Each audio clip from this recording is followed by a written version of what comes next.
Well, it is 7:30. I think we should just, yeah, let's just do it. All right, guys, here we go. Good morning.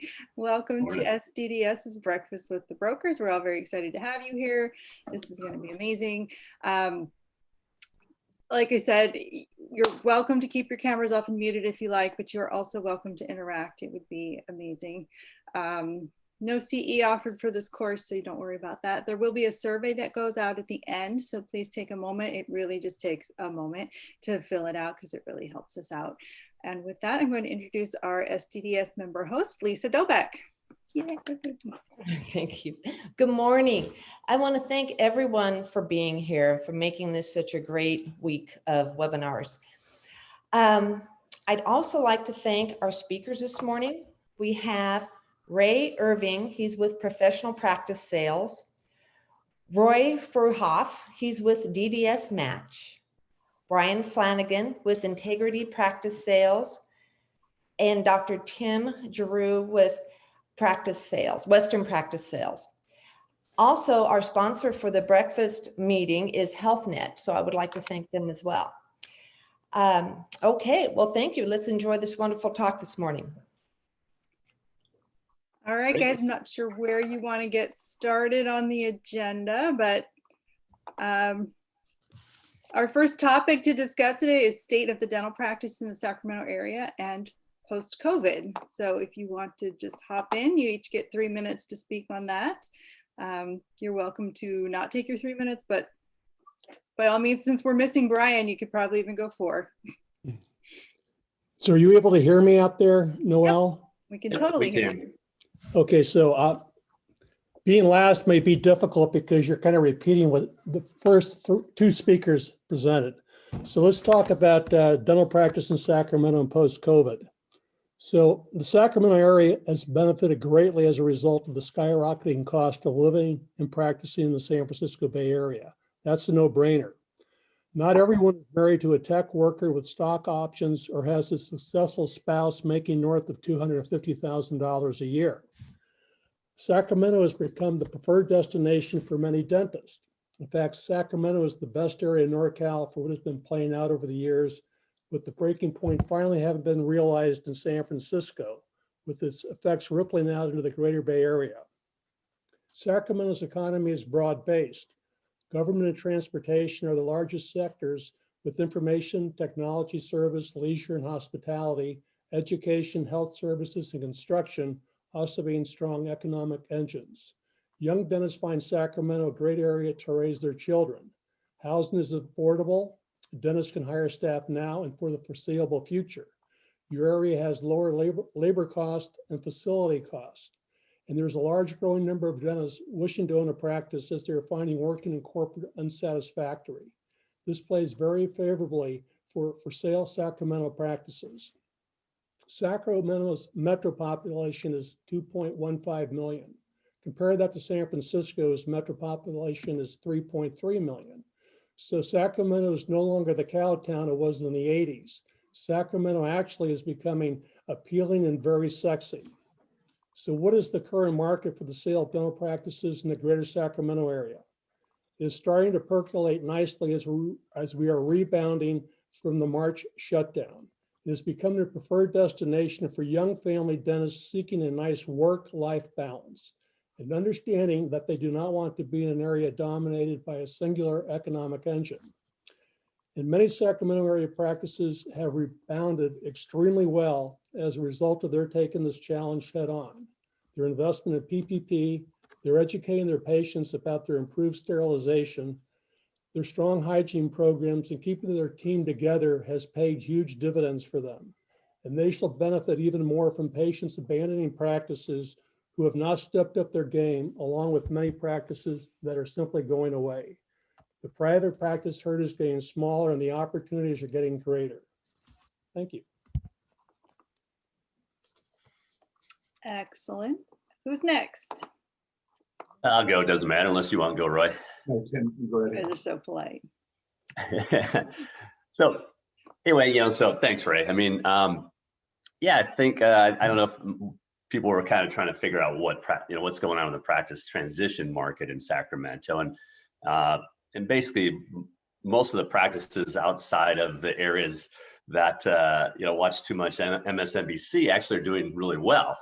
Inside the city, obviously, and some of those areas, haven't opened up as well, and people are more afraid. So a lot of my practices are setting records now with their production collection, or they're getting at least close back to normal, depending on if they're taking more time between patients. Some of them are still doing that, but the bottom line is that for the most of us, you're going to want to know what's my practice valuation, how that's affected. Well, we've been looking at 2019 numbers the whole time. Obviously we know 2020 is out the window, and the banks are wanting to see month by month production collection reports for 19 and 20, just to kind of, just so they can track to see what's happening. And I think obviously we all know that 6-month pre-appointment for hygienist that didn't happen in essentially April and May hurt October, November, but most of my docs actually seem to have a pretty good October because there's still some backlog of work to do or hygiene to do, but November seemed to be affected more. And then, December's always an interesting month depending on how much holiday time you take and if you have a program to try to get everybody's insurance done before the end of the year. But so basically the banks are looking at, month by month, and we're still doing that. We're still going to grab, and most of my dentists had sent me their January numbers, had excellent January. So we're still, we tried not to, reduce or have all these post-COVID short, sales, but there were some docs that basically were ready to retire. And when this happened, they just said, get me out of here. I'm ready to go. So definitely there was some of those reduced prices. And of course the buyers are kind of expecting, we're expecting a reduced COVID price. And I think most of that's kind of settled down, honestly. What is happening though, is that, supply and demand's coming later. We're seeing more practices hit the market. So basically, I guess that's the next topic. I'll save my comments for that. But so we're still trying to value practices based on 2019, but we're having to look month by month for the last 2 years. So the practice transition market, I think, is healthy.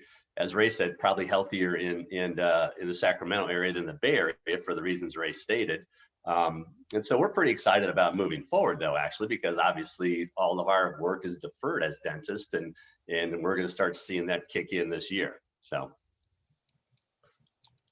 can you hear me okay, Noel? Oh yeah, you sound good.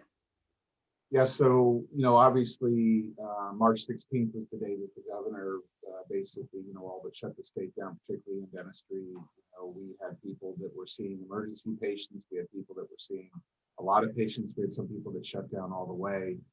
Post-COVID, so roughly around the beginning of June, people started to open up, although some maybe it started about a week or so before.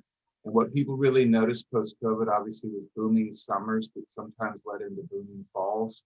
People tended to have an off month either in October or November, but I didn't necessarily see it in both. And that was mainly because of the 6-month contrasting recare appointment that would have been made in the spring that wasn't made.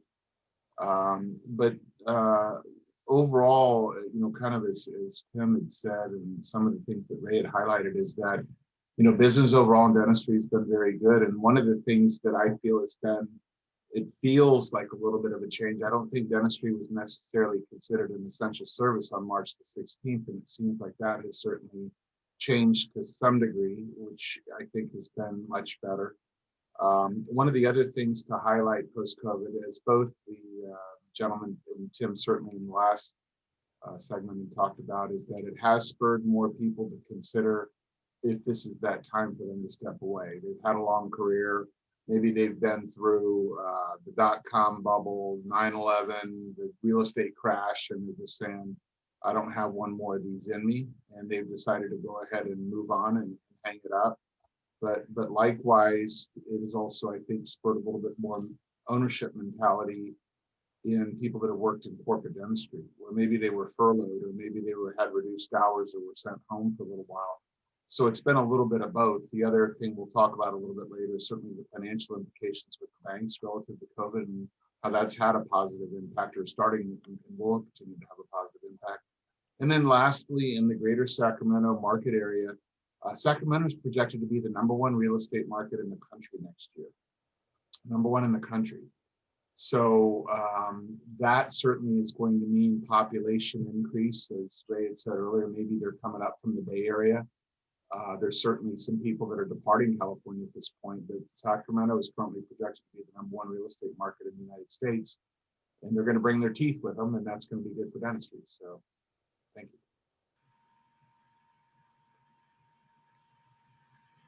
All right. I think we're on to topic 2, supply and demand. Well, Roy, you want to lead us off there since you went last? No, I'll pick it back up. These are Kind so of, again, nice. Tim had commented on this, and as I was also just relating, many reasons. I think really in all of our lifetimes, we never had a time in our life where the whole world hit the pause button. And that happened. And with that pause, for just kind of stating it nicely, a lot of people stepped back and took some reflection on their lives. And what that really did on the supply side, again, was it had doctors that had just, let's say, been on the treadmill for a while. Maybe it was a good treadmill, maybe it was just repetition. That they then walked in one day and said, I'm just not sure I want to come back and deal with PPE and PPP and idle loans and all of that. And so there has been a large influx of offices that have come onto the market since COVID. But offices still do differentiate themselves in terms of the production level, location of the office, and then certainly depending on equipment and all of that. So it definitely has increased the supply. But again, I think what it has also done, and we'll talk more about banking in a little bit, is the banks have been slowly getting more back into the game, and then they're working to incent the new buyer. And the buyer that's got 4 or 5 years of associateship in a corporate entity or potentially in an office where they don't have a buy-in opportunity, they're looking now to become the owner because they were the one that the doctor came in and maybe told them, hey, you're going to go home, you're going to take reduced hours, or you're going to do hygiene. And so those people are saying, hey, look, I went to school to be a dentist and an owner, and now's the time for me to step up and take that position. So obviously with supply and demand, there is more scrutiny that's kind of led to every deal, but I feel it's been a little bit of both, where, doctors have decided I've had a good career, it's time for me to part. And we've had people that have said, hey, look, I've started my career, but now it's time for me to be an owner. So I see that continuing into 2021. And I look forward to more younger dentists stepping into ownership opportunities. It's a much better overall career than you can get anywhere else. And excited to see it happen. Tim? Yeah, well, just more of a broader view. Everything Roy said is accurate there. But so I got out of dental school in '83, and that happened to be the largest class that they ever graduated of dental students. And of course, my wife's a dentist, my daughter's a dentist. So if I say these things about female dentists, it has nothing to do with that. But I mean, back then, only 8% of my class was female, but they were all rock stars. I mean, for the most part, and had every intention on owning a practice. So then after that, they started closing down dental practices. And so there was kind of a shortage of dentists coming out, where the ADA had an article in 2001, I believe, where they kind of said dentists are probably gonna have to drop their keys on the countertop and walk away from the practice because there's just not gonna be enough dentists to fill in for the baby boomers when they start retiring. And so that was a cue. And then Midwest and all these private companies started opening up dental schools, where finally in about 2016, they graduated as many dentists as they did my year in '83.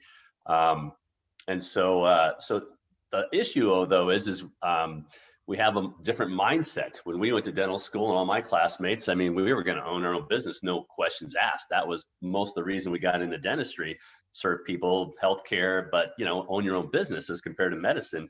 That mindset's not there anymore. These millennials don't necessarily want to own. They kind of don't mind plugging in the time and just tell me when my vacation is and things like that. So they don't want to make the tougher decisions. And then 50% of the classes are female now, and some of those are just rock stars, superstars. Like my daughter got out 2 years ago. She's gonna be a rock star. Not worried about it. But when she basically starts having a family, she is probably gonna go part-time. So we have that going with us. And some of the reason of that is her average class 2 years ago was 400,025 or so. It's approaching 500,000, especially at UOP for student debt. So there's just so anyway, what's happening is, you know, the '09 crash kind of slowed down the baby boomers letting go, but now they're back at it full strength, and COVID kind of got a lot of them to say, hey, I'm done with this thing. So we're seeing a lot of supply coming into the market now if guys want to sell their practices.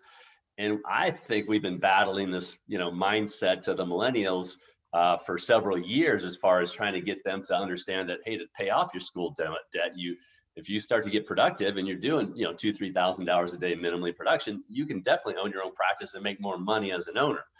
And so I think we're, you know, I think now, like Roy said, I think, you know, being furloughed and being the guy that gets, you know, cut from an owner, you know, first, I'm hoping, and I'm going to see that, you know, that we can see more, you know, supply coming in from the buyer side. But I kind of generally think, you know, we're not, you know, if we had a seller's market in the past, I mean, we're definitely, you know, leveling out to more of I'm not going to say a buyer's market, but, you know, I'm hoping, and I think we're going to see, you know, more buyers come into the market, especially as we kind of gain steam with the vaccine and people being more comfortable, that they basically realize too, that it's time to come back into the market. So, but, anyway, that's that. So in my mind, we've had some downward pressure on pricing and value because of the supply demand curve.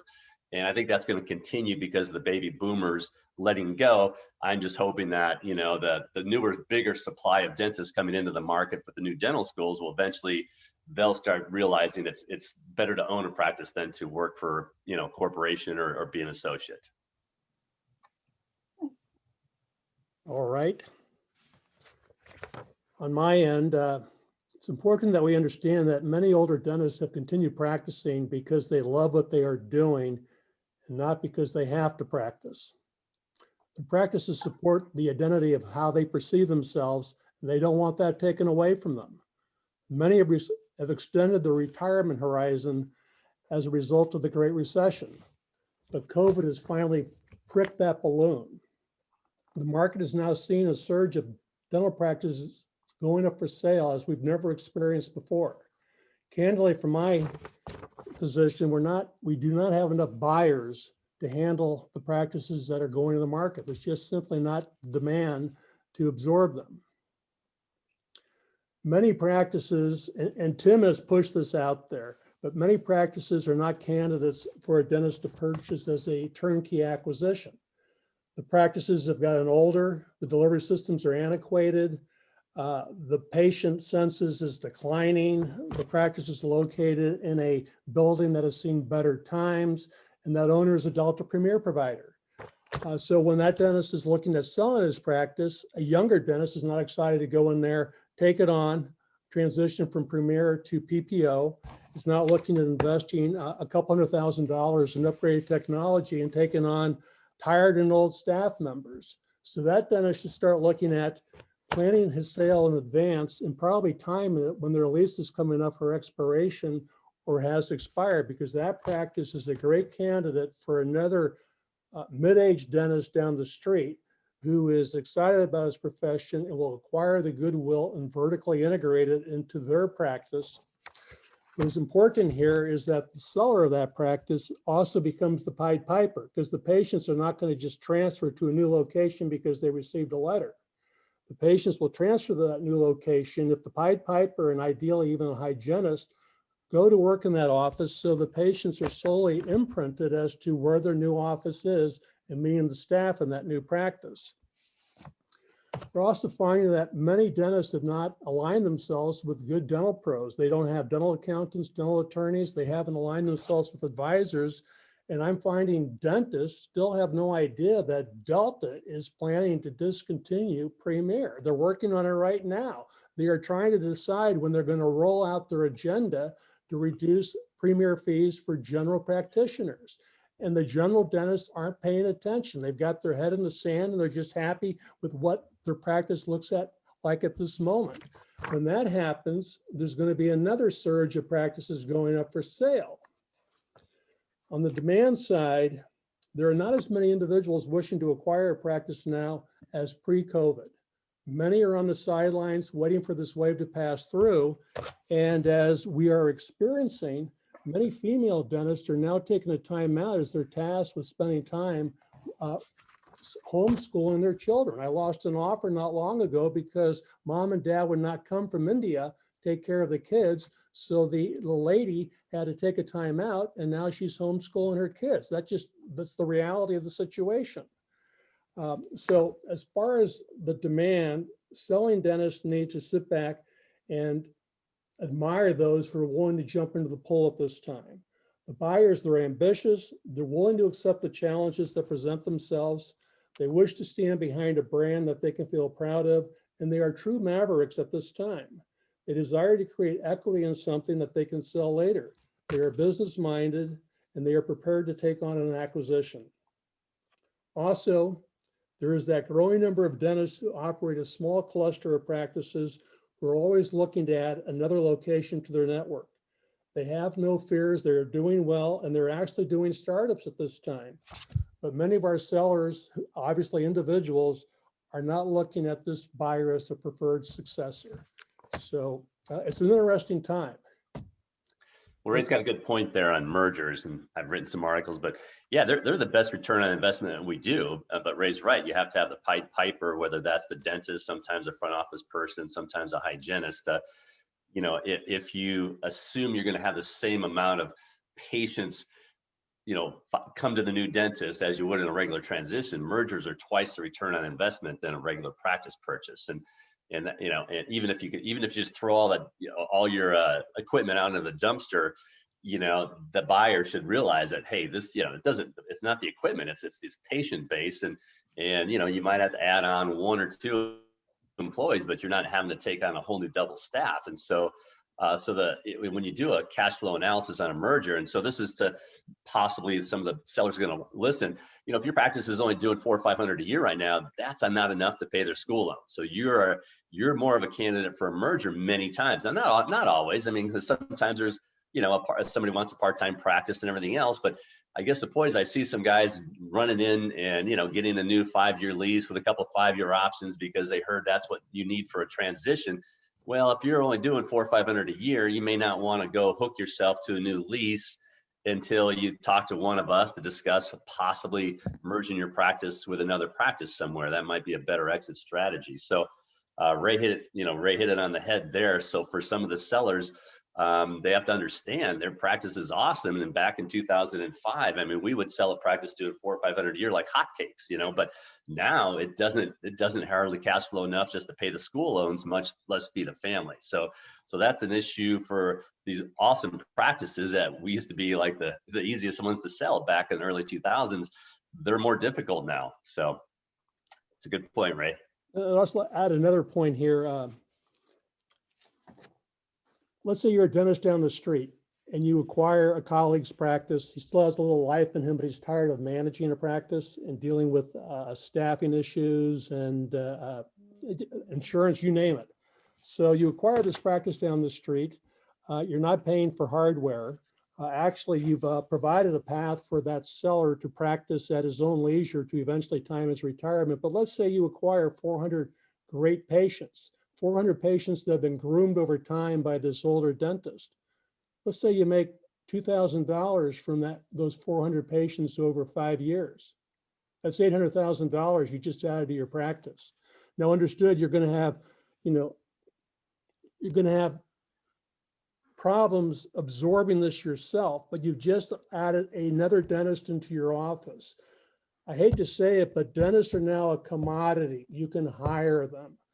They are just a pair of hands. So as this older dentist is looking at maybe stepping out, shoehorn another dentist in. You're growing your practice, you're expanding it, you're making your practice more viable for that point in time when eventually you want to become a seller. Well, let's discuss the state of buyers and sellers. Ray, you want to start that? Pardon? Well, I was going to say, does Ray want to start on that? We'll kind of go in the same order. Oh, I'm sorry, where are you going? Oh, I was going to say, do you want to start on the state of the buyers? Oh, sure. Okay. We're witnessing many successful and smart practitioners who are wishing to capitalize on the pandemic. Their focus obviously is getting their practice back to pre-COVID times, realizing that many patients shall be seeking new dentists. They also realize that they are in strong positions as it concerns hiring rock star employees who are seeking stronger practices to be employed in because they don't like the practice they're in that is slowly falling apart. These dentists have no intent on jumping into that wave of practices seeking new owners. There are some sellers out there that feel they've missed the boat and wonder if there's still a market. These are typically those dentists who should have retired years ago. And as I've outlined, there is a market for their practice. It's just not what they're hoping, where somebody's going to step in and take over their tired office. We also experience constantly sellers who phone us. They give us a snapshot of their practice and they step back and they say, Roy, Tim, tell me how much my practice is worth. And I kind of sit back and maybe I put too much work in this, but it's just not as simple as pulling out a calculator and saying your practice is worth 75% of collections. And I get dumbfounded by this thought that a dentist feels that just what the revenues are and their zip code is going to dictate what their practice is worth. There are those sellers whose hands are being forced due to an advancing disability. We've all had those clients. And great care needs to be employed in how their practice is being handled, as time is not their friend. So those sellers are coming to the market not because they want to sell, they're in the market because they have to sell. Hopefully they have a disability insurance policy. Candidly, is the implementation of prudent tax strategies that can determine if a sale is a great sale or a mediocre sale. All too often, I'm finding that I am the one who's leading the seller's accountant down this path because these accountants are not prepared for this. They're not well versed at all in the sale of dental practices. Strategies can be employed. Obviously, aggressive allocations on the purchase price. Time in the sale. You're not going to close a sale in the fourth quarter of a calendar year. You're going to wait until January, but you're going to put it all to bed in the fourth quarter. Spiking a defined contribution plan is a very effective strategy. Effecting an installment sale where monies are escrowed in the title company, but payments are made into another tax year. And then there are people starting to realize that there's a structured sales application, which is very beneficial. I sold a practice not long ago for $1.3 million. The client investigated this application, had his dental CPA look at it, he blessed it. The client saved $200,000 in taxes. He also paid me an additional $20,000 in commission because he was so damn happy with that application. So going to buyers, the best seller to find is that seller who puts their patients and staff first, because price will be secondary. I find that time and time again, they're looking for the right fit for their practices. They don't want to be embarrassed. As it concerns today's marketplace, as outlined, there are a lot of buyers who are sitting on the sidelines waiting for the all clear to be sounded. There are opportunistic buyers out there right now. They actually believe this is a good time to be buying. It's almost like investing in the stock market back in the Dow Jones dropped below $6,500. I'm sorry, dropped below 6,500. Look where the Dow is now. So sometimes when people are fleeing, that's the best time for an investor to jump in and take advantage because you can get a good deal. As mentioned, there's a group of buyers who own a number of practices and wish to expand their network. They have no fears and they understand how to leverage their position through management, technology, social media, hiring dentists, and keeping specialty services in-house. That's what the DSOs are doing. They're keeping everything in-house. That's how they're creating value. They wish to take advantage of their brand and take their business to the next level with the intent eventually of selling their practice to a DSO. You're right. Time's up. You don't have Brian on board. I'm sure. We'll have more time. Fine. Roy, you want to go or not? I had Tim. We'll just keep the order, I guess. Ray, Tim, Roy, Roy, Tim, Ray. So go ahead. So anyway, you know, a lot of Ray was getting more of the details of different things, but I mean, as far as sellers go, obviously you need to talk to your accountant, and hopefully you've had a financial planner already if you're thinking of selling your practice. And most of the time, your practice purchase price is not going to be, it shouldn't be your biggest part of your portfolio. It should just be something, you know, a little bit of gravy basically, because you're going to walk out of there with about, you know, after taxes, just maybe 1 to 1.5 times, you know, what you normally would make in a calendar year. So that's a discussion you should have. And of course, there's different tax strategies to do. The allocations are kind of into a narrow range now. We're trying to get about 75% going to goodwill, and the rest is going to go to categories that you'll recapture your income on. But the whole point is talk to your accountant. Sometimes if your accountant's not a dental accountant, sometimes they're not as well versed as they should be. You might even possibly talk to one of us to get to a dental accountant that can guide you on that part of it. If your CPA that does your taxes isn't that well versed. But anyway, that's something that should be planned out in advance, because again, when your practice sells for X number of dollars, normally it's 1.5 to 2 times what your normal take home is.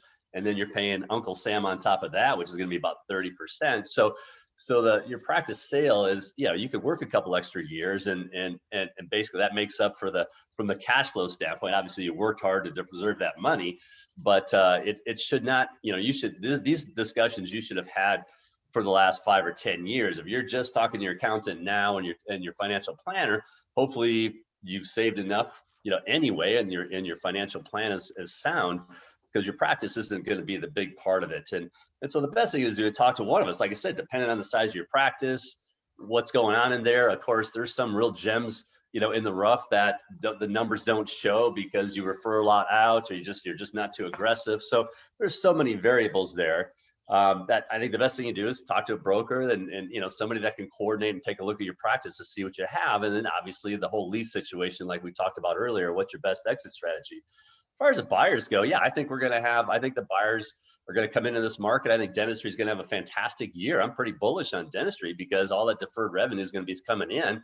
And hopefully, again, I wish the CDA and the ADA would have programs that go into dental schools to, let the students know that once you become a productive, and not everybody's going to be productive dentists. I mean, they maybe should be associates, but there are so many of these. I talked to one the other day. His mom is a consultant and he's 4 years out of school and he's still worried about if he's ready to do this. Heck, you're ready to do it in 2 years. You'll know in 2 years whether or not you're a productive dentist. So, and if you are, that you're making money for somebody else. That's why DSOs exist, because they're hiring you and they're making about whatever you made, they're making them almost the exact same amount on you. So, and then as you're an associate, you're getting taxed on every dime that you make. When you're a practice owner, you have all kinds of write-offs you can take care of. So my biggest thing is I'm just disappointed. Now, some of the buyers, they feel that, they have to have their team. Sometimes their team is just filling them so full of negative information and they think somebody else should basically do their chart review. You're the dentist. I mean, I could put a patient between me and my wife, my daughter, my son-in-law is a dentist, and and the buyer, and we would have 6 different treatment plans. That's more important than anything in what we do. Is that you as a dentist, now your accountant's not going to, your consultant, they don't know how I treatment plan. They don't know how my wife treatment plans or my daughter. And so who knows? Well, only you, the buyer, needs to just look at that and look at the charts and determine whether, you treatment plan and you're probably going to be more productive on this set of patients. Or if you look at somebody that's crowning every virgin tooth, you don't make an offer in that practice, you run away, so you should be in charge of this decision. And I see this whole teamwork thing would tell them everybody has to have their 37 team members agree that this is a great practice for them. They don't know dentistry. They don't know how I diagnose. They don't know how my daughter diagnoses. So, I mean, it's just, so that's the takeaway for you buyers. Delta is just one of those many things you got to look at. I have a Delta practice now has 2,000 profies and he's only doing about 800 a year. That practice ought to be doing 1.5 easily. I'm not worried about Delta Dental Premier in this practice at all. I'd have my daughter buy that in a heartbeat. And boy, the biggest thing, oh my God, it's a Delta Premier only practice, So for you buyers, you just, you need to take control of your destiny here. You need to make these decisions. It's great to have a team get their input, but you own your decision on how you treatment plan compared to what the practice you're buying. And that's the biggest thing I can leave for buyers. All right, Roy, you're up. So regarding buyers and sellers, a couple of things to start with, as Ray commented on, and Tim as well. What's going to happen with insurance is going to happen. People are still going to have teeth, and they're still going to need to be treated, regardless of what Delta or anybody else does. Obviously, there's been some pain points around some of the adjustments that are continuing to be made, and maybe the end goal here regarding insurance. But I'll start maybe with on the seller side. If you're on this webcast right now, if you're on this Zoom call and you are considering your timing, a lot of times when I get involved with a seller, I always wish I had talked to him 3 years ago. And one of the things I think both maybe Ray and Tim had commented on a little bit is that when a practice is in decline year over year, when it's slowing down year over year, your heart always says it's worth a little bit more than maybe what the head says it's worth. So typically what we want to see is stable to growing, even if it's slightly growing incomes and profit out of the practice. And as a doctor or doctors start to slow down a little bit, maybe they're just not pressing the production as much, slowing down a little bit more. And what I would tell you is if you think you're 3 to 5 years out, pick up the phone and maybe call one of us and have that conversation to prepare, as they said earlier, with dental specific professionals that really know how to help you through this process.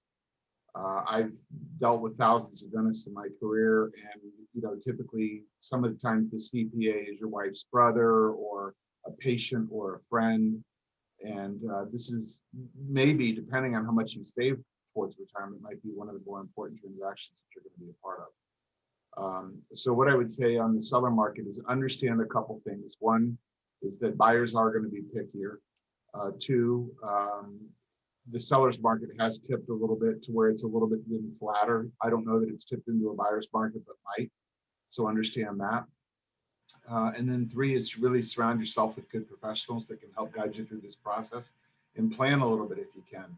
If you're facing a situation where you have to sell right away, then that's your situation to move forward.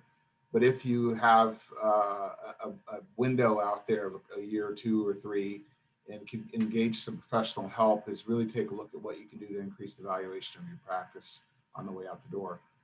Regarding buyers, one thing that's important to understand is there's been a lot of buyer representation out there, and it seems like there's more people getting into it all the time. And deals are being scrutinized, not only by the banks, but also by these buyers reps. They're getting in and they're really trying to pick apart a lot of the deals, post-COVID. But again, as I told you, regardless of Delta, regardless of other insurance companies, regardless of that, people have teeth, they're going to need to be treated. The DSOs have done a good job, I think, of selling people on the fact that the way you're going to take care of your debt is you're going to come work for a DSO for the rest of your life. But the fact of the matter is the average practitioner in the United States makes a little north of $250. The average associate in the United States makes a little north of $150. And as both people commented earlier, there's not a lot of tax advantages long-term at all in being an associate. So if you're a buyer on this call, I would tell you, on the Zoom call, I would tell you to really look at and embrace moving into ownership. It's going to be the best career path for you. But if you're not good at running a business, if that's not going to be your forte, then engage professional help. You can certainly get some from the broker. There's certainly some good consultants out there, people that can help you with the things that you're not good at. You just delegate that a little bit. You pay for it, yes you do, but it'll help you to grow the practice in the right way. And so again, I think from the seller side, prepare, bring in good help on your side for the exit strategy and your timing. On the buyer side, don't be afraid of owning a practice. Don't be afraid of what's going on in insurance. If it's going to happen, it's going to happen anyway. I would tell you to get the help that you need. Don't be afraid to step into ownership and move forward. Awesome. Yeah, if All I right. could, and what Roy said there, I mean, for you buyers, I mean, yeah, he just said $100,000 more a year if you basically own the practice compared to, being an associate, and you get more write-offs. So whatever you don't feel like you possess in management skills or whatever, hire a good person to manage those things for you, do your HR. I mean, you have, and then the rest of it you can use to pay off your school loans. That's the whole point. That's the best way to get out of debt, is to do that. And if you're a producer, that extra $100,000 and more a lot of times is what you can use to pay people to do the things that you don't like doing, like HR, because that is the biggest headache. For what Roy said too, just for sellers, realize these people have their teams. I mean, my biggest complaint on all my clients now is they just can't believe the minutia, the almost seems petty sometimes, all the nonsense that some of these supposed experts want, monthly bank statements for 3 years. I mean, not necessary unless for some reason your P&L and tax return don't line up, stuff like that. But it's amazing. And it's just they grind it to death. And so the biggest complaint, because they all came from my generation. Boy, we're going to go in there, buy a practice. We're going to knock it dead no matter what. They're just perplexed at what they have to go through with these buyers and their team. So just get used to when you sell your practice, it's a grind. The mentality's not there. And it's okay. We want people to look at these practices. We don't want them to make a bad purchase. But as I said, the biggest issue is how you produce dentistry and how you diagnose. But all this rest of the stuff, I mean, it's just, but again, so as a seller, my clients, the biggest thing is they just can't believe what they're going through in the middle of these processes with how the buyers can't make a decision and just move forward and get this stuff done. So just be aware. That's probably not unusual. I don't know if you guys can chime in, Roy and Ray, but I mean, I assume you're hearing some of that from your own clients too in the middle of some of these deals. Definitely, Tim. And what you hear is, hey, when I bought my practice, I met the broker and the doctor at a diner, and we had a piece of paper. We worked everything out, shook hands, walked out the door. And I was the practice owner. They introduced me to the staff and the patients. It's like that simple. And as you were saying, the level of scrutiny, needed or unneeded, is ridiculous. The failure rate of a dental practice is less than. It's a safe bet for the banks. It's a safe bet overall. But the fact of the matter is that there's a whole industry that's kind of cropped up over what we'll call dental scrutiny. And I agree with you. I think if you are a seller, I think you do just need to be prepared for that. Just kind of say, this is just going to be part of this process. I'm going to be prepared. This is the level of scrutiny. This will be far different than when I bought a practice. Ray, I'm sorry if I cut you off. Looked like you were going to. Oh, no, you didn't cut me off, Roy, but I just wanted to also talk about buyers, and we're dealing with them all the time. And Tim brings up an important point. They're over advised. Dentists have always depended upon coaches. And as these buyers are kicking the tires and looking at a practice, they want their advisors to say, yes, you can go for it, you can do it. They need that pat on the back because they can't come to that decision themselves. And all too often, as they're going through their due diligence, they're trying to find that one thing that says, yes, it's going to work. What it comes down to is their belief in themselves. And a lot of dentists, they just don't believe in themselves, and it's really too bad. It's a conditioning process they've gone through, and they have to change that. But right now, we are going through a profound change in the profession. But I'll tell you what, going forward, those people who have private practices and wishing to sell 5-10 years from now, those practices are going to be worth far more than they are today, because there's going to be a number of dentists who are not going to go work or want to work for corporate. That's not why they went to dental school. All right, let's discuss financial markets. I'm going to be better about timing you this round.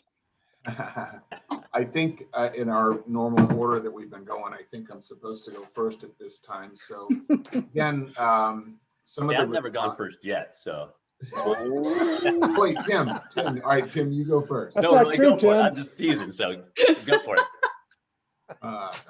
No, Tim, you got to be the middle child in this family today. So, hey, so one of the good things, good and bad, the largest lender in this space really hit the pause button when post COVID, and with that, some of the other banks, depending, tended to follow a little bit suit in terms of funding acquisitions, but. One of the good things I think that's come out of this is that there's been more aggressive rates and more aggressive promotions that have come from financial institutions to help buyers. And the funny thing, I've got a transaction I'm dealing with a bank that the doctor's come to me and he's complained about the banker, and he said, oh, this banker, and he just doesn't want to get this deal done. And I said, no, doctor, the banker does want to get the deal done. It's the underwriters that are putting the brakes on this thing right now, and here's why, and we kind of talked through it. So I think, now with, you can get loans, in the low threes, 10 and 15-year terms on practice acquisition. So I think, the banks overall that have been in the dental space know that it's a safe bet overall, that the dentistry is a safe bet for them. And I think they've been working to try to respond from a rate perspective, and then also some of them with some fairly aggressive programs to help people move into this market. SBA also has changed some stipulations moving forward in what they're doing. That's also been beneficial, I think, to practice acquisition.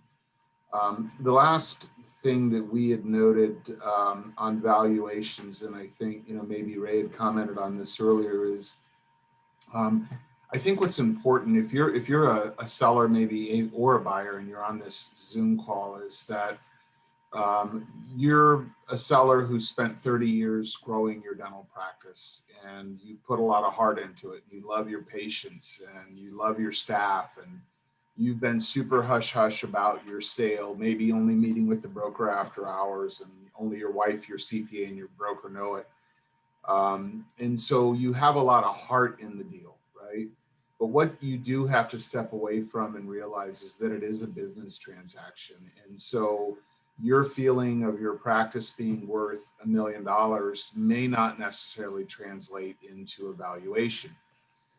There's a lot of factors that go into a thorough valuation of a dental practice, and it isn't just back of the cocktail napkin, 75% of collections or something. That's not generally how it's done. So as you prepare for that on a valuation side, it's important to note that it is going to be a business transaction. The person that's buying it will grow to love it, hopefully, but they're not going to have the same feeling you're going to have about your practice generally going in. They might like the location, they might like the layout, they might like the equipment, but just to understand from a valuation side, just it's going to be a business transaction, and as much as you can, you got to remove a little bit of heart from it.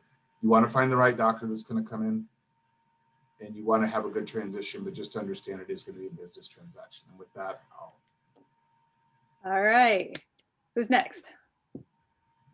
Oh, maybe I'll just add a few points here. I'm going to date myself.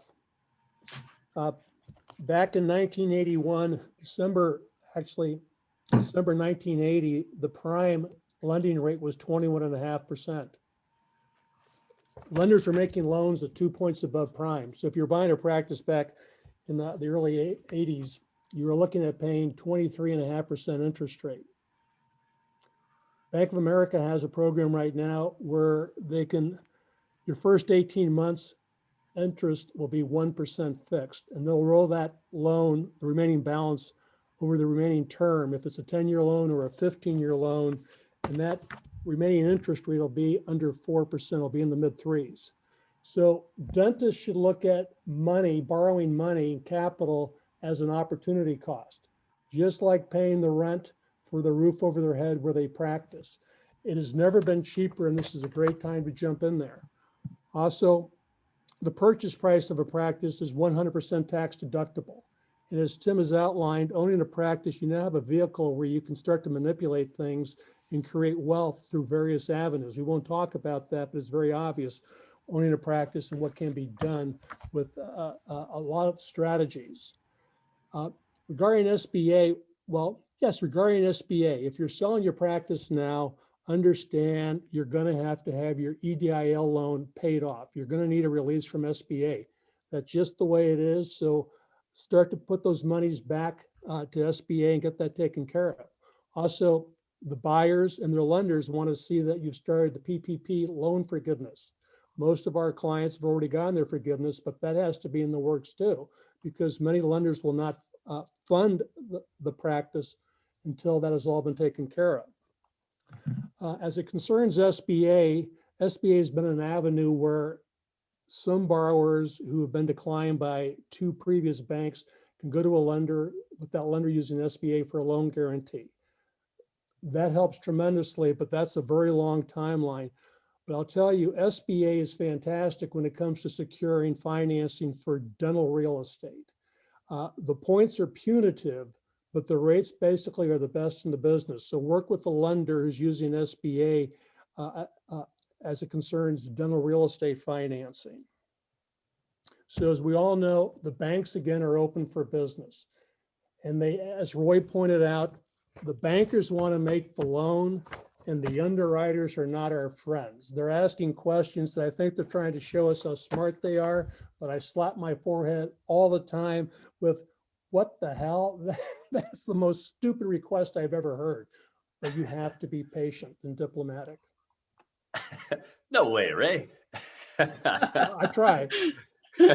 I agree with that one totally. Yeah, it's crazy sometimes, but that's a lot of it's because of COVID. I mean, so they just have another layer that they have to get through. So they just ask. So yeah, to reiterate what everybody said, 100% financing plus working capital is still out there. Some of the sellers don't know that. So rates are usually around 3.5%, maybe up to 4%.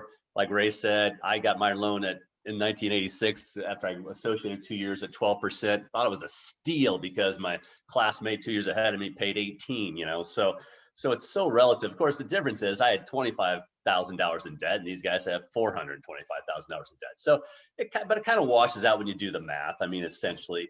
But the bottom line is that it's out there. But again, like we said, unfortunately, the setback has caused them to take a little more pause at the smaller practices. And so B of A used to have something called a jump start. So our practices that were doing $400,000 a year, they had a loan for that, because it doesn't necessarily cash flow enough to pay but it was a lot better than doing a scratch start for $500,000. So I think they'll institute the jump start sometime at the end of this year, maybe middle of the year. But so if you have a smaller practice, I mean, you do need to call us and talk to us about your options, because it's not as easy as it used to be post-COVID now. The only frustration, like Ray said, with that teaser rate B of A has, they aren't approving as many loans as anybody else did during COVID. To be honest with you, they were pretty much shut down. They're starting to open now, and I don't want to think bad. They're one of our they're the main lender in the United States for dental practice loans, one of the best, but they took a little more cautious view. So we have all kinds of other options right now. So for the buyers, don't get discouraged or think something's wrong with the practice if you get a no or a small decline or some reason for a decline.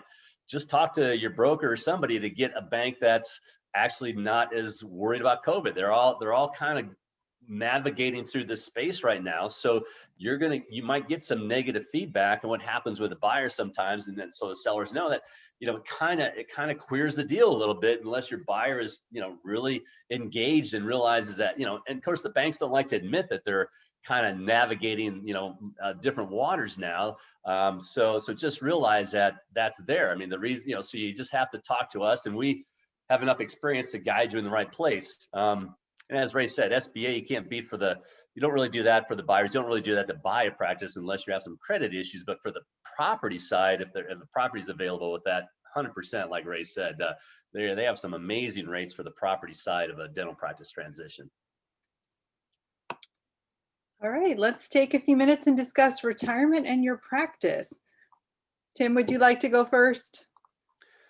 I guess. I think we already kind of covered it in a way, but kind of. Yeah, the biggest thing you can do, like we all said, just talk to your advisor and your accountant early, 3, 5, 8 or more years out, just to have a plan.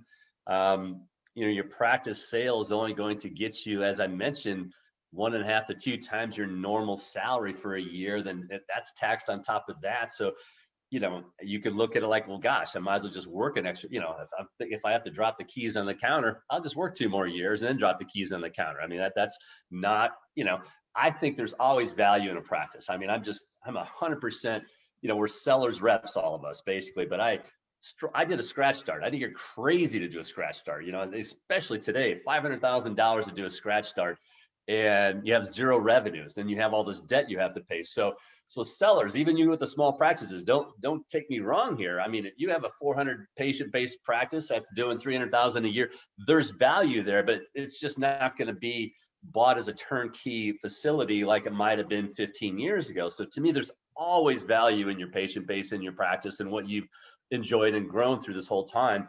But just talk to the people that know what they're doing. I mean, I would never, nobody should ever walk away and drop the keys on the counter. Let me make that clear. To me, there's always value there. It's just that the three of us kind of know, well, the four of us, if Brian was here, know where to kind of guide you to tell you where that's most likely going to happen. And you're going to have to be patient now sometimes. So, but so that, I guess, I don't know, I think we've kind of covered most of it. You guys can chime in, but it's just one piece of your retirement, and you're going to have to be a little more patient in this current marketplace. COVID, millennial mindsets, 37 team members for a guy to make a decision. Just realize this wasn't like you getting out of dental school and say, by golly, I'm going to buy a practice or start from scratch. You know, I mean, it's not like that anymore. So Great. go ahead, guys, finish it off. Okay, let's talk about the psychology of preparing one for their retirement. I've had many clients who spent a year or longer on a therapist's couch to emotionally get themselves ready for this decision. It's not easy to go from your entire life having a busy practice and now saying, I'm gonna jump off the cliff. I'm gonna try and figure out what I'm gonna do the rest of my life. Many of our clients have had their spouses tell them that, gee, Sam, it's great that you're retiring, but my life's not changing. You're gonna have to figure it out. So, for a dentist who's got a busy practice and is looking at doing this down the road, quite possibly they should look at and consider selling their practice at this point in time to somebody who they feel philosophically aligned, somebody who's younger. Let's be honest, there's a generational difference in how people look at managing practices. Older dentists are managing their practices where they are at this stage in their life and looking at most likely not taking it to the next level. You take a practice like that, you put a younger dentist in there, they will take that practice to the next level, and that owner can work back as an associate as long as he or she wishes, as they are preparing themselves eventually for their retirement. And guess what? They're enjoying it more than ever because they're not managing that sucker. So, I mean, that's extremely important. Also, when thinking about selling your practice, timing is important. How often do we get a practice where the seller wants out soon and the staff is tired and the team ain't going to be there for another dentist? Or how often do you have the spouse who's got a critical position? Quite often the front desk, and that doesn't have to be a female. We have very many female dentists who have their husbands at the front desk. So you're asking a new dentist to replace the clinician, but also replacing an important team member. That's not fair. So I'm telling dentists I meet with that they have a spouse working in the practice, okay, doctor, you get to retire, but your spouse does not. And I need the spouse to understand that. And if they do not like that, well, fine. Take 6 months to hire a replacement, train that person, then come back. Let's put the practice up for sale, but don't make it more difficult for a buyer and increase the attrition factor. So, sellers have a responsibility to put their practice in the position where it's more attractive and it allows for a buyer the better chance of being successful. Yeah, regarding retirement too, retirement means so much in different ways. It's not just stepping down from, maybe the field that you spent the last 30, 35, 40 years in. It's also, what are you going to do with the rest of your life, obviously. And I had a seller, we were full steam ahead, moving forward with the sale of the practice. Doctor asked me to come meet with him at his house, and I went and met with him, and he basically sat down and said, Roy, once I sell the practice, I don't know what I'm going to do with the rest of my life. I don't really have any hobbies. He said, I'll be honest with you, I just don't know. And he said, I think I want to take it off the market temporarily. And I said, Doctor, by all means. Called me back a month later and said, maybe we can find another way. I don't know that I want to stay in it forever, but my point in all of that is really, trying to look out into the future. And the thing about dentistry as well is, it's not backbreaking physical labor, but it's physical labor. It's a lot of, are you having any ergonomically seated issues that maybe you've had your whole life, and what impact does that have on your body? It's a physical process that you're actually going through. So typically with the younger buyers, I'm always going to tell them, let's start with your end goal and work backwards if we can. How do you want to exit this profession? And then let's work back to today and let's try to buy accordingly. But retirement means so much, and as we said earlier, you have to understand maybe your practice is a bigger piece of your retirement. Maybe it's not in terms of the financial aspect of it. But work again, if you're on this Zoom call, if you are watching the recording at some point of this Zoom call, if it's transmitted out, if you're thinking, if you're there a couple of years out, start planning beyond just the practice. What's the rest of your life going to look like? What are you going to do? As Ray said, maybe that's a practice sale and a work back situation. Maybe you're going to come in for 2 or 3 days a week and just kind of ease out the door, and that can all be worked out in the beginning. There are definitely some doctors that like and want mentorship and like and want having somebody there for a little while. There's some that frankly do not. There's some buyers that want to come in and they want the doctor to leave immediately, but you can kind of have a better glide path if you prepare in advance and then really look at how you want to exit. And maybe that does involve selling and working back just a little bit. So. All right, you guys are just blasting through this. We are on our final topic of DSOs. Any volunteers to go first? I'm going to volunteer Tim because he's only gone first once. Oh, I did first last time. You guys are so nice. All right, Ray, raise Go up. ahead, Ray. You got it all prepared. Well, yeah, what have I done the last week? So DSOs, they allow graduating dentists to go out and earn an income. They also allow the dentist to start working on their speed. They also allow them to start working on their chairside acumen. And they're also providing them the time to go out and invest in continual education. It is so important for young dentists to start going out to CE on the weekends and improving their skill sets so they're properly prepared for the practices that they're going to acquire. Let's be very candid here, because these general practices that we have for sale, you start to look under the hood, they're truly not general practices. You're just not going in there and doing general dentistry. So DSOs are a great opportunity to allow somebody to improve their skill set and to prep themselves for being a practice owner. What we are finding is that those who do work in DSOs, if they don't escape that DSO employment model, within about 5 years, they may be there forever because their life starts to change. They're starting to accrue more cost, raising family, what have you, and they're fearful of walking away from maybe a $220,000 a year income and buying a practice where they're going to make less initially, and they're not ready for that change. So it's best for you dentists who are thinking about buying a practice to maybe get out of a DSO within 2 or 3 years and prepare your mindset for doing that. What DSOs have done is they've shown that we can operate practices in the business model. And people are thinking DSOs first hit the road recently. They tried this model in the 1990s and it failed, but is very successful today. And so what we are now witnessing are a lot of enterprising dentists who get it. A lot of them have MBAs and they are starting to cluster together practices. It's happened in Sacramento and they are doing extremely well. And what they're doing is they're positioning themselves to eventually be acquired by a larger DSO. The smaller fish gets eaten up by a larger fish. So we're seeing some really interesting things, but this is what's important.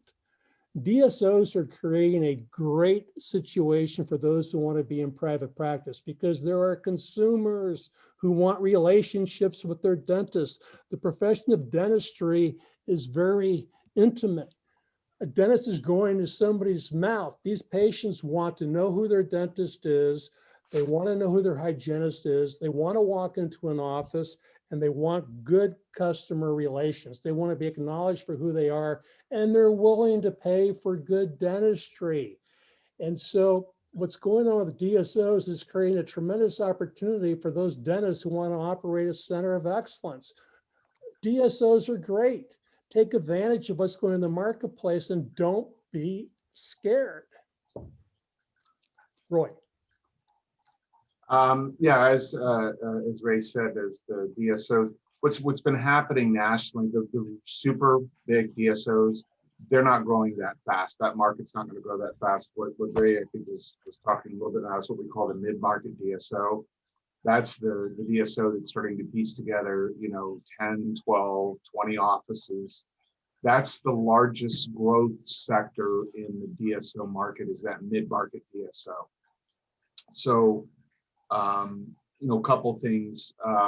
What I'm hearing when I talk to doctors that are coming out of DSOs and looking to get into private practice is they don't like the fact that they're just beaten over the head with the numbers. They don't like the fact that they're told, hey, you can only go in there and spend a half hour doing this. They don't like a lot of that. And so the DSOs, the larger DSOs, definitely are being run more like a business, it seems, than a clinical facility. At least that's the way it seems from the outside. So on a good note, though, is, as Ray had commented earlier, it offers an opportunity for a student to come out of school. If they don't want to associate right away in private practice, they can go to work in corporate dentistry and they can see a lot of things. They can get some experience. The experience may not be all good, but they can start to hone their skills a little bit and come out into private practice. The fear that I've had over time as dental schools have gotten more restrictive in terms of access to students is that it seems that the DSOs are in there and able to tell their story of, hey, look, why would you want to go move into private practice, and why would you want to do this? We can take all that off your plate. We can run the practice. You can just come in and do dentistry. We can help you pay down your debt. And the fact of the matter is, the best decision for them, honestly, is to move into private practice. They just have to understand, I'm going to have to either A, embrace learning how to be a business owner, or B, I'm going to have to pay for it, some help in that in terms of consulting and all of that.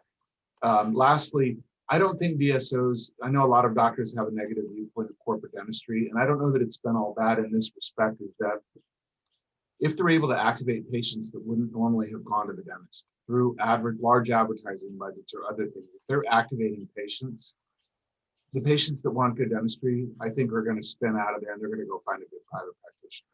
So in that regard, the DSO, I think, in terms of activating patients and marketing dentistry, I think it's going to be good for the overall market. And remember, the really large players, they're not growing that fast, but that mid-market DSO, that is going to be the largest growth center in the DSO space. So doctors might end up selling into those mid-markets more than the really big players. Tim? Yeah, as both of you guys said. So I got on 83, like I said, and actually went to work right for a DSO. They were growing big in Arizona at the time, called Dena Health, and they probably had 20 practices, and they got taken out by the 89 stock market crash, basically. And the other part of that is, just like me, I went in there for a year and a half to two, and by golly, I was going to own my own practice. It was a great stepping stone. So yeah, you'll hear us kind of like bad mouthing whatever DSOs or people hear it as that. Actually, like Ray said, I think it's the best place a young grad can go to work. Hone your skills, get quicker. They actually send you some training. I mean, you have to decide, if you want to be into the selling and arresting every single patient. That's your choice as a clinician. But again, you're going to see a lot of different things and learn some management skills. So I think it's a great place to start. And I would say with Ray, don't stay there 5 years. You got to get out in 2. I mean, there's no reason to be there more than 2 years. Unless you're just going to be a long hauler, essentially, that big term now, but, because, and sometimes maybe that's where you're going to be comfortable, but after 2 years, you should have the skill sets that you're, fast enough to do this on your own and make more money for yourself. But it's a great place to start from that aspect.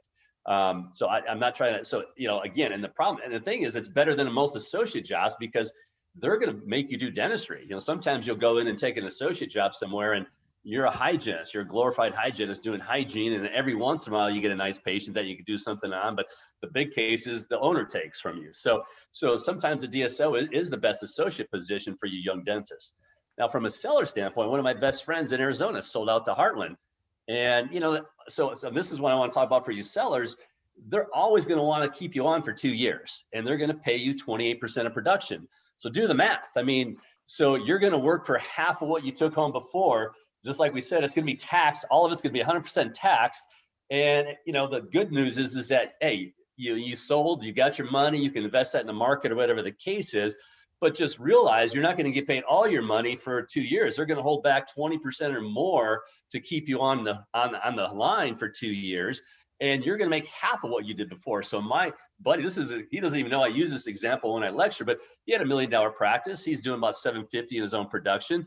He's taking home, let's say 375. He has to work 2 more years doing 750. Well, he gets paid like 2.25, 2 years in a row. I mean, he lost $150,000 each year as an employee compared to him owning it. I mean, he could just work his practice for 2 more years and he would have been a lot better off, and then selling as compared to, selling to Heartland. So for you sellers, I mean, they'll tell you all these wonderful things. But basically from a financial standpoint, you're going backwards, for at least 2 years and however long you stay. If you would have just done the same amount of dentistry on your own, you'd take more. Now, having said that, I mean, I sold to a DSO then, believe it or not, after that. I worked back for a couple of years. I traveled back, and it's like somebody mentioned before, it was the most fun I had doing dentistry, albeit I was making half as much money, but no headaches, it was kind of fun, and I did that until I eventually fell into what I'm doing now. So there's pros and cons to that, but think it through very thoroughly as a seller that, as if you're selling to a DSO, it's not all, unless they come in and you can unplug, you're still going to be there with the day-to-day headaches. The staff's going to come to you to ask questions. You're still going to be the HR guy. So they act like, it's all of a sudden there's this, big management team that takes away all your headaches. Just think about it. I mean, how, day-to-day operatories, basically staff things, systems doesn't show up. You're going to still own all that, even if you're working for the DSO. So other than that, I think, they're around to stay. They failed back then because we didn't want, we wanted to be our own businesses. They're around now because actually these young, like we talked about, these young dentists, a lot more of them are going to be working for DSOs, and they're fine with that. So they're here to stay, but I agree with Roy that they're not growing exponentially like they were a few years back. And they're not that well known in California either. I mean, they're not out there buying practices. We have the small business, we have the guys that own, 5 to 20 practices. So the mid-market DSOs are out there for buyers, and actually they're great buyers sometimes. They're individual dentists that are just going to own multiple practices. But the quote, corporate DSO thing is really not here buying practices. PDS doesn't really buy practices. They set up scratch starts in shopping malls, or retail areas. So we don't really have the DSO model here as much as that in other states do. It may come in, but I most of the ones we have here, for the most part, we have a few of them here, and they're more that mid-level, like Roy was saying. They own 20 practices, and not bad, but just realize that you're still gonna have to stay on. You don't get to retire selling to a DSO. You get to work as an associate for a few years. Can I kind of chime in very quickly? Please. Go for it. Sacramento has a large DSO that's Chicago-based with a private equity firm. That's Kids Care. Kids Care now has about 30 locations. They started in 2002 when they acquired Dr. Aaron Reeves' practice in Sacramento. Their intent is to be the largest pedo-ortho practice in the Western U.S. They're now in their second ownership group, and they will probably flip it in about 5 years when they get to that point. And it's very interesting watching them play this out. Tim brought up a very good point. These DSOs have professionals who are marketing people, and they're going to tell you how your life is going to change. It's all going to be for the better. I have sold many healthcare practices to DSOs, and the honeymoon wears off quickly, and the owner of that practice is sitting back watching their practice get gutted. They're answering to area managers and bean counters. Numbers are very important. These DSOs, they're looking at valuations, and it's based upon a huge multiple of what their bottom line is. So it's not a happy hereafter. So if you go that route, understand that your life is going to change. It's not as rosy as it appears. There's going to be performance conditions in the contract, a lot of payments predicated upon how the practice performs. And it sounds exciting, and we all heard that story in Texas where a guy did 3 startups and sold to Heartland for $25 million. Every dentist has heard that story, but they don't know the terms of that deal, and that dentist was very lucky to be at the right place at the right time.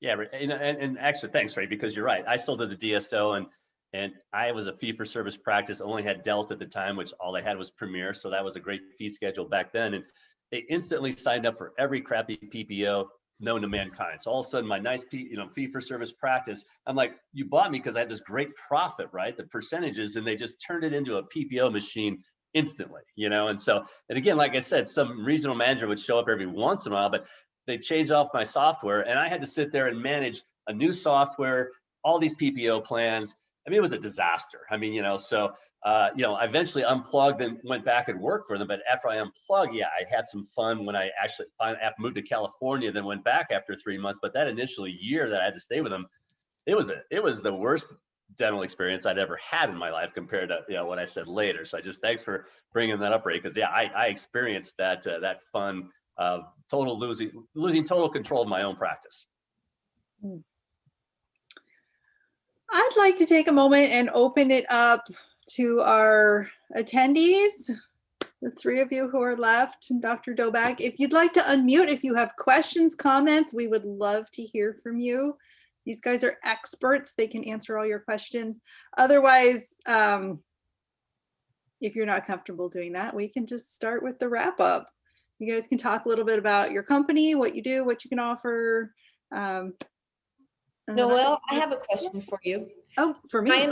Yes, I understand this is being recorded. How will people, I thought this was great. I love this format, and I've learned so much myself that I'm going to call friends and colleagues.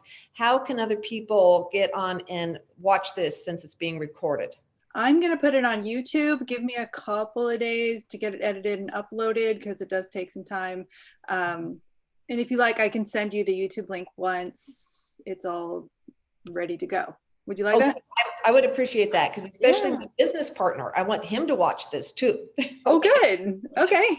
I thought this was great. You guys were amazing. Kathy was worried you were all going to have some infighting, but you have been polite and professional and knowledgeable. I mean, I've been super impressed here. Like, you've kept. Well, you are going to edit Ray out totally, right? What was that? You are going to edit Ray out totally when you edit this, right? I'm just kidding, Ray. And there went the polite. Okay. I love you, Tim. Let's hug it out. Dr. Azurdi says, learned a lot. Thank you very much for your insights in the chat. No questions? All right.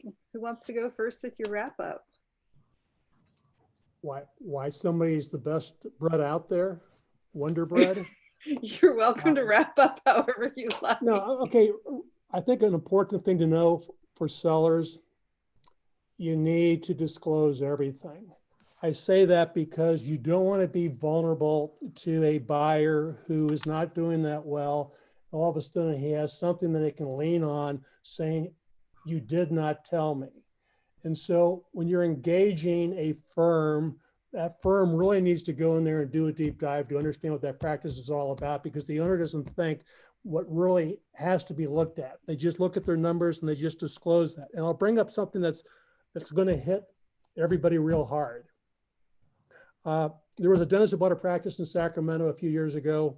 He wasn't happy with what he discovered after the purchase. He had a discussion with the seller, and he wanted some of his money back. And that discussion did not go very well. He engaged Ron Goldman in Tiburon.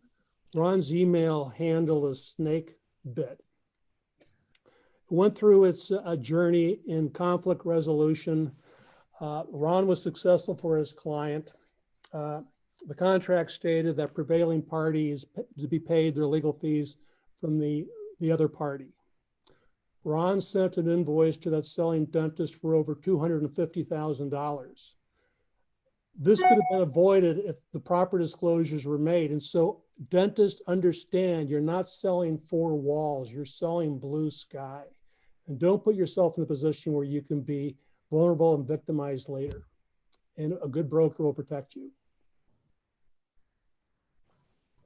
Nice. So yeah, hi, I'm with DDS Match, and certainly as Ray said, important. We're going to do a thorough dive into all of the numbers, statistics, information, patient base, everything regarding the practice. I think most of the sellers that I'm dealing with do want to see a good transition, not only on their side. Yes, I do have some sellers that have their bags packed, waiting at the door once the practice sells. But I think most do want to see a good transition and want to set up the buyer for success. So the full disclosure is always important. We're going to do a full third-party business valuation of the practice and do a deep dive. And I think any of the people on this call that are vendor members of the Sacramento District Dental Society are going to do a fantastic job for you. And I think, as we all related earlier to you, in closing, whether you call, Western Practice Sales or Ray or DDS Match or one of the other broker members, think about how you want to exit, and it's not too early to start planning. So look at, maybe what your exit strategy is, and then just come up with a plan, involve a broker, involve other dental professionals like a dental CPA, and plan for a good tomorrow for you. And with that, I want to say thank you to Noel and the Sacramento District Dental Society for inviting me to be on the call. All right. Well, thanks. Yeah, I think Western Practice Sales has been around about 40 years, and I bought it about 20 years ago. I didn't plan on being a broker, just kind of fell into this. I was going to take the board and set up a practice in Lincoln, and then Dr. Gartell, that owned it at the time, used to be a dean at UOP, set me up with one of the deans to find patients. And then he says, hey, you want to sell some practices till you get your license? I go, yeah. Then after a few months of that, I go, hey, can you sell me this business so I don't take the board? And he goes, sure. It worked for a year, and I bought it from him in 2001. So that's kind of how I just kind of fell into this. I mean, wasn't really planning, but and like anything, dentists always think that, dentists always ask me, oh, can I be a broker with you? It's just like coming out of dental school. It takes you years of experience to kind of understand all the pitfalls that happen in this. And so I think, all of us want a good match. I mean, the ADA has put out this ADAPT program, like they're really about the match. Well, I mean, Ray and Roy and myself, everybody, we want the perfect match for you as a seller. But as we've all said here, it's a supply demand thing. And so we're going to do our best. And, with the outreach and all the money we spend on trying to, build a database of buyers to find that match. But, the market's going to dictate eventually. Of course, we're all going to dive into there. I mean, sometimes I think as a dentist, like I said, I'm going to look at some of these issues with the buyer, like, hey, look at the prophy counts, look at the procedures. Does that help a little bit? But again, the whole point is we're all going to dive in there. We all want our sellers to have a great match and retire well. But I think what we've all said, call any one of us just to have a discussion, just, get your team, talk to your accountant, your manager, let us know what kind of practice you have. And we can give you some guidance as far as how we think your exit strategy is going to play out. I don't know about you guys, a couple of years ago, I mean, somebody could call me from almost anywhere in Northern California, and I could say, yeah, I think your practice will sell in 3 months. I think your practice will probably be gone in 9 months. I don't say that to anybody anymore, because I just think it's we're in the last couple of years, we're in a period where it's just hard to tell when the rabbit's going to pop out of the hat sometimes. So I think the best thing all of you sellers can do is just, talk to one of us just to lay out what you'd like to do. And we can kind of lay out whether we think that's going to happen just the way you think it is, but you're going to have to be patient nowadays, I believe. Now, I'm hoping, as we all said, when this economy kicks around and dentistry starts kicking rear again by the end of this year, that we have these millennials and the buyers coming back into the market, which will alleviate that and helps make better matches. But hey, we're all doing the best we can to make a great match for you guys. And if it goes to, like Ray said, it goes to the attorneys, everybody loses. Even the winner's going to lose, basically, as he said. So nobody wants that. So just do your due diligence, as he said, but to talk to all of us, I think, just so, because that's what we help you try to do. You guys have been amazing. I appreciate each and every one of you, even the attendees who I can't see or hear. I'm going to throw it back to Dr. Dobak for just a few final words. Great. I'd like to thank our wonderful speakers. As I said, I really enjoyed this format, and I look forward to getting the Zoom link so I can pass this along to other people. And again, I'd like to thank the attendees for being here and supporting this whole program. Please visit the Zoom to Zoom today. It's at 4:30. It's happy hour, and it's sponsored by Patterson. And then there's another one tomorrow at noon. And also the attendees will receive a survey via email. So please fill that out so that we can better prepare and prepare our programs for everyone. But with that, I just want to thank everybody. I thought this was great. Hey, well, thanks for having us. Thank you for Thank having you to everyone. And I'm just teasing you, Ray. You know that, right? Thank you, Kathy, wherever you are. I will tell Kathy you said thank you. All right, everyone have a great day. All right, thanks. See you Bye-bye. at 5:15, Bye. Noel.